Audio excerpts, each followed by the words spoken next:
Hello and welcome to another conversation. My name is Janet Taylor. I'm a life organizer and I am here with Connie Mackey of Silverhairwisdom, and we are talking about being still but still moving.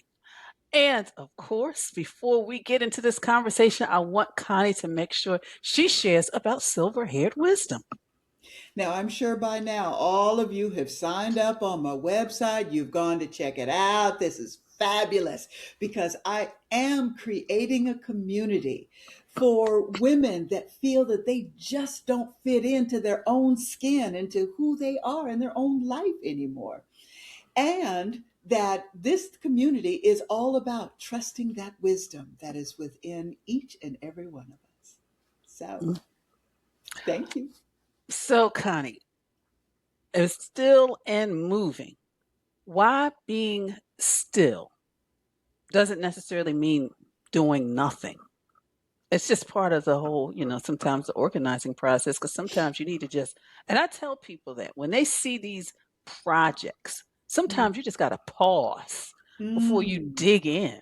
Mm, I tell you, the pause is so important because there is so much wisdom in the pause. The pause is when you remove the voices, Mm-hmm. and you really listen to what is being told to you. You've got to just stop. At least for me, I can Mm-hmm. only speak from experience.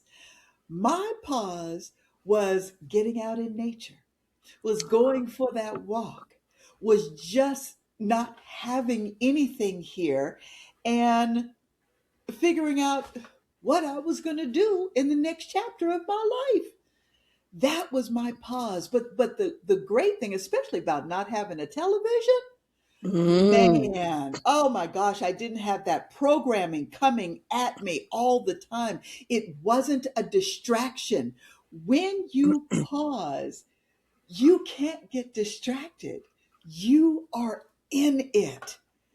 And sometimes people are afraid to be in it, Janet. They Yeah. they just don't want to slow down. It's they're too afraid to. Mm-hmm. But you Mm-hmm. talk about clarity in that pause. Yeah. And That's huge. and it is, and it's interesting because sometimes I share with people I have a do nothing day, and they don't understand it.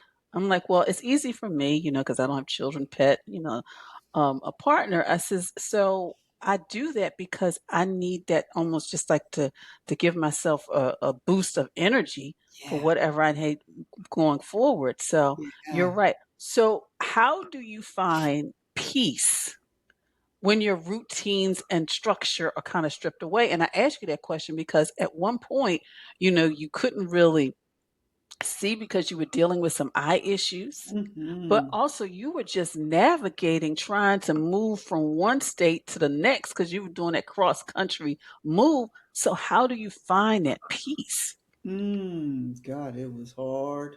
It was really, really hard to find the peace. I went for a lot of walks. And it was during a time where I could get outside and walk, and it wasn't raining too bad. So and like I had mentioned, not having the television as a distraction, Mm, being very mm, intentional about the podcasts that I listen to, the motivational things that I listen to. That's where I found my peace. In addition to journaling, what else did I have to do? mm, I journaled my thoughts and what I wanted for my life, and it gave me an opportunity to dream again. mm, Do you know how long it's been since I have dreamed about my life? Sometimes we just keep going and going and going and going all the time, that we're just constantly on the hamster wheel, just going, and we never just stop and really look at what do we want for the next chapter in our lives? What can we mm. Yeah, imagine? yeah. And that peace brought that to me. I Mm, was able to get to that imagination like hmm. when I was a child, and being able to imagine how I wanted my life to be. Mm. It is just, it was wonderful. So, Mm, mm. look, and are we going to talk about once I finally did get my furniture? Well, see, that's my next thing is when did you realize, when did you accept help as well as some organizing help when, sometimes that supports sometimes our own vulnerability because sometimes, like you said, we want to be strong women. We don't want to ask for help. But then there's a point where we got to say, you know what? Okay, I need help. Janet, you know as well as I do, I got a hard head. My head is so hard. I am so stubborn. And I just refuse to ask for help. Just a strong woman. Hmm. That's what we're Hmm. supposed to be. I don't Hmm. want to appear weak. Yeah. And God bless you. Hmm. Um, and I remember just sharing with you my frustration and having my stuff here and like things were just all over everywhere and I didn't know what I was going to do and I don't have the space and I can't fit all everything that I want in here and oh my god, the frustration was just, it was too much. And Janet, I never asked for help, and you knew, you took me and you said, look, Connie, we are going to have a FaceTime meeting and we're Yeah. going to do it on Saturday. We're going to Hmm. walk through your space and I'm going to give you suggestions, take pictures of everything, and then I'm just going to do it. And girl, that's what you had to do with me because I was not going to ask for help. I wasn't. And I cannot be more grateful to you for doing that. And even though I ran through my little 600 square foot place, from hither to thither, and it was just, it was, like the Blair Witch Project. You stopped me. The tips that you gave me were fantastic. And there, when you gave me those tips, you talk about the peace that came Hmm. over me because I was able to implement those things. Because understand, I'm up here, Hmm. I'm Hmm. big picture, and my big Hmm. picture says, Hmm. ain't none of this stuff gonna fit. Hmm. And I'm pissed. Why did I even get this place? It's not gonna work. Girl, girl, I'm telling you, I am so grateful to you and the skill set that you have in bringing all of this together for me. And that in itself just elevated the Hmm. peace and contentment because I was able to find a place for everything and it all fit and it was all intentional. It was Hmm. beautiful. Just beautiful. Just Well, great. it was I my don't know why pleasure. more people aren't using you. I really, really don't. Well, Look. thank you, Connie. I mean, it was, and I was sharing with somebody else, and I said, "Yeah, Connie showed up at least 5, 10 minutes before I scheduled time." I was like, "Okay, all right." But that helped you because, and that's sometimes, like in the community you created, you see a need, Yeah. and sometimes people don't just want to like raise the hand or ask for help. And then the help and the solution. And you're Yes. like, look, this is how you can do this. This how, because we've all done it, whether we've done it with family, friends, children, godchildren. It's like, Yes. look, this is the way. And I think, communities like that are very, very important. Exactly. So, it's really more or less like organizing is more like a tool for emotional grounding than sometimes just Yeah. for the productivity part of it because you're Mm. like you said, you felt that that release. It's like, because I saw the space and you had all the stuff around, and I know you like structure, but you were also running a business. You were getting used to just being in that environment and then being Yes. with all your stuff because for I mean, how long were you without stuff? Ooh. Almost 60 days, maybe? Yeah, so Almost that's 90 yeah. days? Yeah, so Yeah. you can get kind of used to the space and to That's right, exactly. Yeah, yeah. nothing in it. Yeah, yeah. Oh.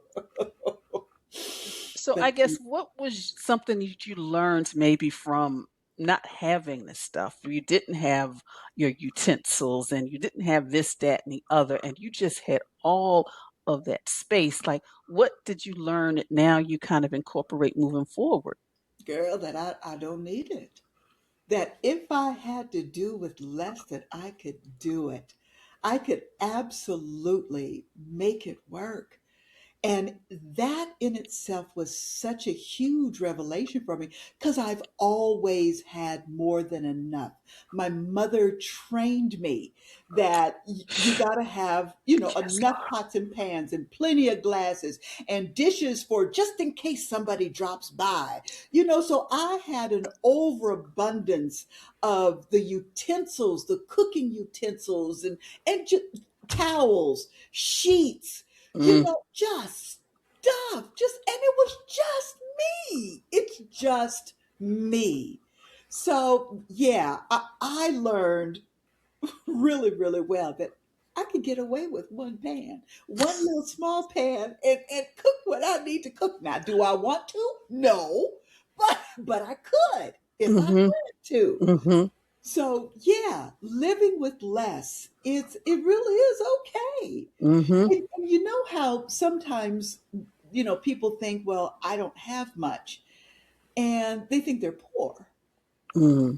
And that is just not true. It is Mm-hmm. not true because there is so much peace, so much joy, so much success Mm-hmm. in less. There Mm-hmm. is success in less. Mm-hmm. So yeah, Mm. Mm. that's what I learned. Mm. That's what I learned. You dropping so many nuggets. You Success know it, girl. and Yes. less. Mm. Mm. Yes, there Wow. Yeah. is. Mm. Mm. Again, that society telling us that we need to have more, more, more, more. And Mm. it's not true. It Mm-hmm. isn't true. And I'm Yeah. living proof of it. I Yeah. am. And I think So, that's part of your the mission behind your silver-haired wisdom is like, yes, hey, this is life. And when you really want to enjoy life like you do, you want to go outdoors, you want to have time with family and friends, you don't need all that stuff weighing you down because I tell people, yes, your first of all, your housework will be reduced by 40% when you get rid of stuff. That's a definitely. that's enough in and of itself Huge. to motivate you.